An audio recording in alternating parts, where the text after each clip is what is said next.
The reasonable man adapts himself to the world. The unreasonable one persists in trying to adapt the world to himself. Therefore, all progress depends on the unreasonable man.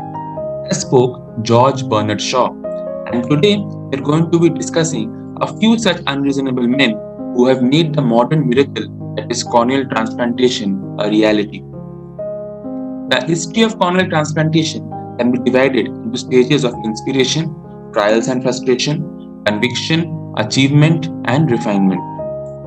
We begin with a Frenchman, Pellier de Quancy, who proposed in 1789 that a glass cornea might be used to replace a clouded human one, laying down in principle the first keratoprosthesis.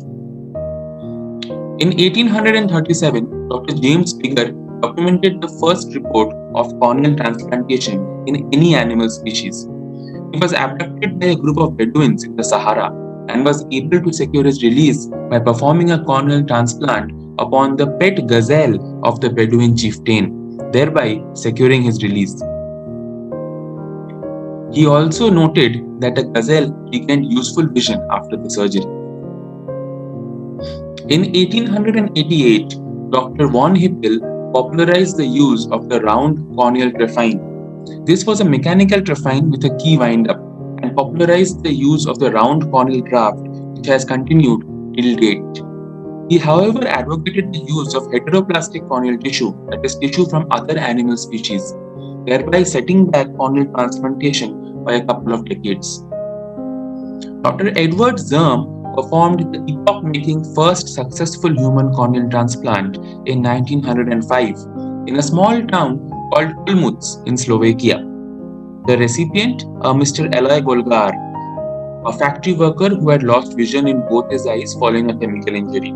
The donor, an 11-year-old boy called Karl Brauer, who was about to get his left eye enucleated following an intraocular iron foreign body injury. In spite of not using any topical steroids or antibiotics, Mr. Golgar gave a vision of 6/36 in his right eye 1 year after the surgery. It was Dr. Vladimir Filatov who popularized the usage of donor corneas from cadavers. He advocated their harvesting within a couple of hours of death, and they were kept refrigerated and had to be used within 48 hours. They were stored in moist chambers or in ice chambers. Dr. Filatov is also famous for having treated the legendary Russian sniper Mr. Vasily Zaitsev, who had lost his eyesight following shrapnel injury. Mr. Zaitsev inspired the character of Jude Law in the famous Hollywood blockbuster Enemy at the Gates.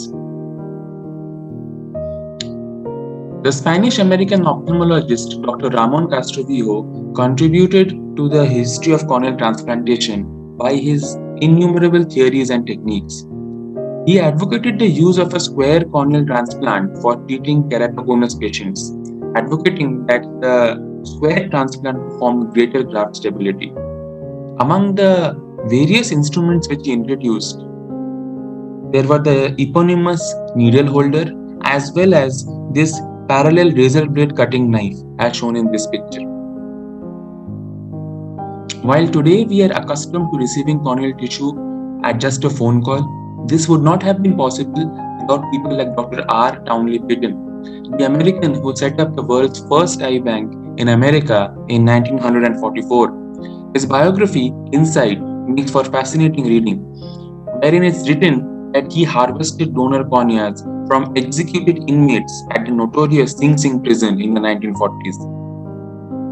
If I have seen further than others, it is by standing upon the shoulders of giants. And the same can be said for corneal transplantation. If we are to progress, it is only because of these unreasonable giants. I would like to end by asking a question. Who performed the first corneal transplant in India? Thank you.